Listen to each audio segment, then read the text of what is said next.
August 12, 1942. Motor Torpedo Boat Base, Tulagi Harbor, Solomon Islands. The radio operator copied down an urgent message from Henderson Field. A Japanese destroyer force had been spotted moving southeast through the slot. Several ships. Estimated arrival at Iron Bottom Sound, 0200 hours. Lieutenant Hugh Robinson, one of the first PT boat commanders in the Solomons, read the report carefully. For little boats were about to go up against an unknown number of Japanese destroyers, warships that had ruled these waters since the start of the war. None of the men knew it yet, but these 77-foot plywood boats were about to kick off a campaign of night raids that would force the Imperial Japanese Navy to completely change how they ran supplies in the Solomons. The Japanese owned the night. Since the American landings on Guadalcanal that August, destroyers had been running supplies and reinforcements down the slot, the long, narrow channel through the central Solomons, almost without challenge. American troops called these runs the Tokyo Express, and they were the lifeline keeping Japanese forces on Guadalcanal alive.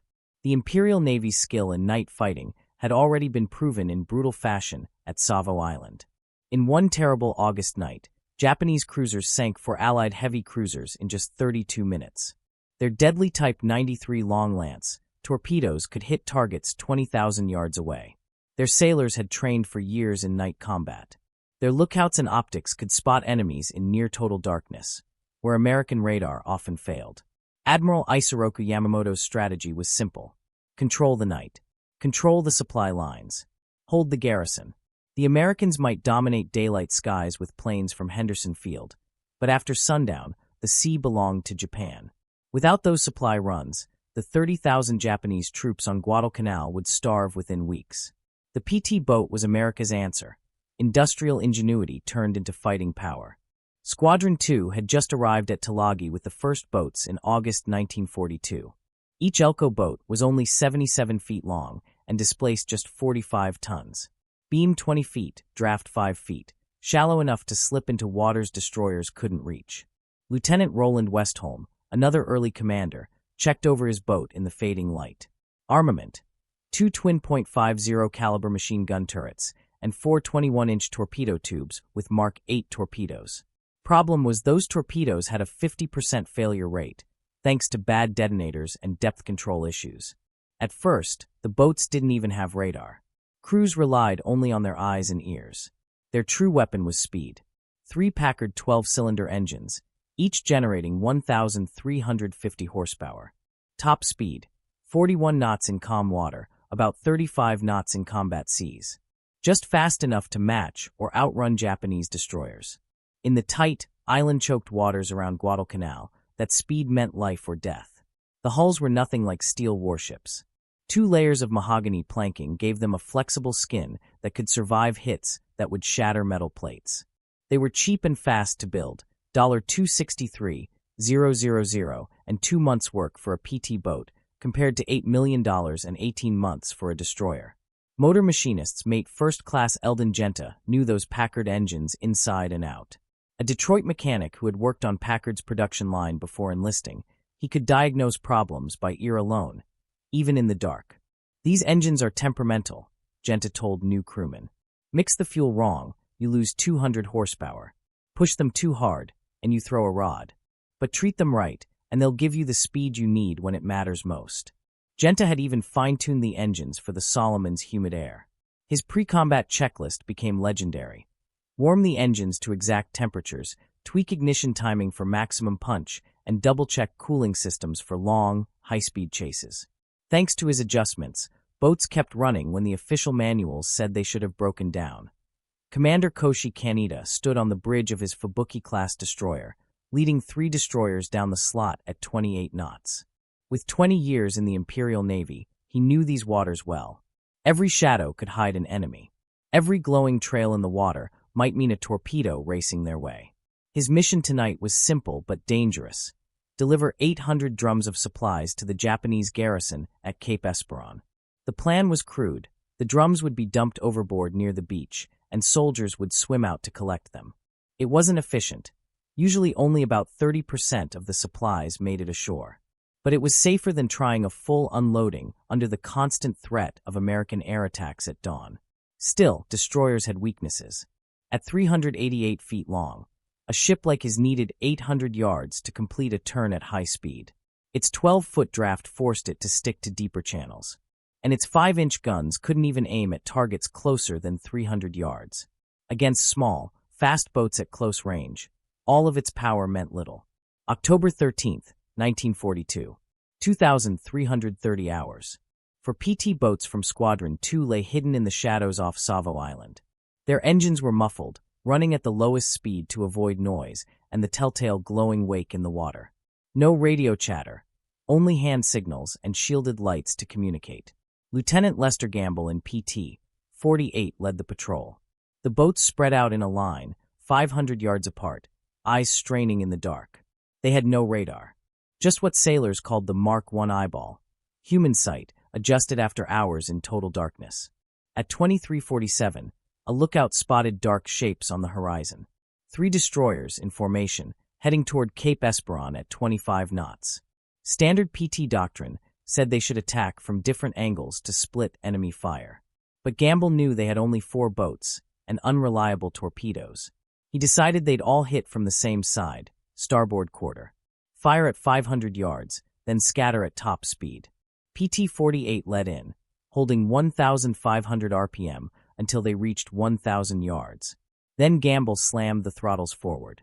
The boat surged to 35 knots, closing fast on the last destroyer in line. At 500 yards, he fired 2 torpedoes, leading the target by 30 degrees. The Mark 8 torpedoes left bright trails of bubbles. Japanese lookouts spotted them instantly. Gurai! Gurai! Torpedoes! The destroyer heeled hard left. Both torpedoes streaked past the stern, missing by less than 20 yards. Star shells burst overhead, flooding the PT boats with blinding white light. 5-inch guns roared, sending columns of water crashing around PT 48 as Gamble weaved and zigzagged at full speed. PT 46 pressed in next, firing from 400 yards. One torpedo veered off wildly. The other struck, but failed to explode, just bouncing off the destroyer's hull. Faulty detonators. A problem PT boats would face again and again. The Americans claimed possible hits, but Japanese records showed all 3 destroyers made it back safely. Still, the attack had an effect. The destroyers dumped their cargo early, meaning very little reached shore. For the first time, PT boats had proven they could disrupt Japanese supply runs, even without sinking a ship. That October raid convinced Admiral William Halsey to send more PT boats. By November 1942, 12 of them operated out of Tulagi, learning new tactics the hard way. Intelligence had cracked the Tokyo Express routine. Runs every 3 to 5 nights, weather permitting, usually 4 to 8 destroyers. Always the same route, down the slot, around Savo, to Guadalcanal's beaches. Lieutenant Commander Thomas G. Warfield developed new doctrine. PT boats would fight in threes. One boat launched torpedoes, while the others opened fire with guns to distract and confuse. Even when torpedoes missed, which they did more than half the time, the gunfire forced destroyers to swerve, delaying or ruining their supply drops. After the big surface battles, where Japanese destroyers had mauled American cruisers, PT boats became part of the larger interdiction campaign. They couldn't trade firepower with destroyers, but they could harass and disrupt. Their constant presence forced Japanese captains to steam faster, zigzag endlessly, and dump supplies too soon. Delivery rates fell below 20%. The Japanese tried to push through in larger groups. Once, 11 destroyers set out in the biggest run yet. PT boats went to intercept, firing more than 30 torpedoes. Not one confirmed hit. But the psychological effect mattered. Japanese records admitted. Enemy motor torpedo boats make operations extremely hazardous. Must maintain constant evasive action. PT-59 did manage one rare confirmed kill, sinking a Japanese submarine trying to sneak in supplies. It showed that against slower, less maneuverable targets, PT boats could be deadly. The Japanese answer came with Admiral Reizo Tanaka, their best destroyer commander. He personally led the next run aboard his flagship, the brand-new Akizuki-class destroyer Terazuki, bristling with rapid-fire guns and advanced fire control. 10 more destroyers followed, 6 loaded with supply drums. At 23:15, PT boats spotted the Japanese formation off Cape Esperance. Tanaka had prepared for them, placing Terazuki at the rear to guard the convoy. PT-37 under Lieutenant Gamble, PT-40 under Lieutenant John Sears, and PT-48 moved in together. Using the coordinated tactics they'd honed over 2 brutal months. Divide attention. Create chaos. Strike fast. At 23:23, one or more of the PT boats, records differ, launched torpedoes at Terazuki from about 500 yards. This time, at least one hit. A Mark 8 torpedo slammed into her port quarter, exploding near the steering gear. Terazuki slowed to 12 knots, her rudder and propeller damaged. Fuel tanks burst, oil caught fire, and flames lit her up for miles. Admiral Tanaka himself was wounded, taken off the ship for treatment. The destroyer Naganami came alongside to rescue him and the injured crew. For 30 minutes, the whole Japanese formation milled around in confusion, supply destroyers dumping their drums early. Hours later, at 0440 on December 12th, Terazuki's own depth charges overheated in the fire and detonated. The blast broke her in two, and she sank in 800 feet of water, the largest Japanese warship ever sunk by PT boats. That sinking was the high point of PT anti-destroyer operations. They would never sink another destroyer, but the cumulative effect of their harassment was enormous. Japanese records admitted the truth. Motor torpedo boats, combined with air and surface forces, make night supply operations increasingly impossible. Delivery efficiency dropped below sustainable levels. Admiral Tanaka, after recovering from his injuries, kept command but admitted, "The enemy's motor torpedo boats, though rarely hitting, forced us to maneuver constantly, which badly hurt our supply delivery." By January 1943, the Tokyo Express had to switch to submarines and barges, methods even less effective than destroyers. PT boats, along with air strikes and surface attacks, made destroyer supply runs impossible. The PT boat campaign showed that naval warfare had entered a new stage. Different weapons working together could cancel out traditional advantages. PT boats on their own rarely sank big warships, but as part of a combined effort, they played a real part in winning. The numbers proved it. The U.S. built 531 points boats in World War II. Each one took just 2 months to build and cost only a 30th of a destroyer. Even with high losses, 69 boats in total, they were cheap and effective for harassment. Training centers in Melville, Rhode Island, produced over 1,000 officers and 10,000 crew. Each team needed just 8 weeks of training before heading into action. By mid-1943, PT boats were equipped with radar that could see 15 miles, and later that year, the new Mark 13 torpedo greatly improved reliability. These upgrades made PT boats more dangerous, though their main job remained harassing supply runs and smaller vessels. The Japanese Navy tried countermeasures, but had little success. Escorts moved ahead of supply groups, but that split their strength. Float planes dropped flares to reveal PT boats, but this also exposed the destroyers. Switching to submarines didn't work either. Subs could only carry 20 tons of supplies compared to 200 tons by destroyers, while the garrison needed 400 tons daily. Defeat was inevitable. Japan then developed armored barges for coastal supply, but these slow craft became easy prey for PT boats, which scored their best successes sinking them. Serving on PT boats was tough and dangerous, but it drew in young volunteers. Average age just 22, many with no sea experience. They learned fast through intense training and brutal combat. Life on board was rough. No toilets, only buckets. No kitchens, just cold rations. No bunks, sleeping on deck when possible. Tropical diseases struck 80% of crews, and stress was extreme since everyone was exposed during combat. Casualties were 33% higher than any other naval unit. Yet morale stayed high. PT crews saw themselves as elite volunteers taking on extraordinary risks, bonded tightly regardless of rank. Lieutenant John F. Kennedy's PT 109 became the most famous example of their bravery. On August 2, 1943, PT 109 collided with the destroyer Amajiri during a chaotic night battle. Kennedy's leadership in saving his crew turned legendary. He even towed an injured sailor for hours to safety. The incident showed the dangers PT boats faced against destroyers.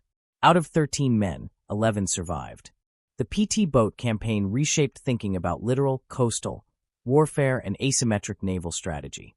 PT boats directly sank only one destroyer, one submarine, and numerous barges, but their real impact was forcing Japan into inefficient supply methods. Step by step, Destroyers gave way to submarines, then to barges, a slow, grinding defeat in logistics. Modern fast attack craft trace their roots back to PT boats. Today, speed and surprise still define small boat tactics, though missiles have replaced torpedoes. In the waters around Guadalcanal, those 77-foot plywood boats proved that teamwork across air, sea, and subs could defeat even a superior navy. Japan had counted on night fighting skill, but had not expected America's multi-system approach. Commander Tamikihara, who survived many PT encounters, later admitted, "The PT boats taught us that modern war demands adaptation. They rarely hit us, but they never let us rest." The final record: 1 destroyer sunk, Terazuki; 1 submarine, I-3, countless barges, and tons of supplies lost. These losses helped tip the balance at Guadalcanal. The wreck of Terazuki, found in 2024 at 800 feet below, now stands as a monument to the young men who fought in wooden boats against steel giants, showing that courage and persistence could change outcomes, even when direct success was limited. The Mosquito boats proved that future naval battles would depend on teamwork, new technology, and the idea that even small ships could play a big role in winning a war.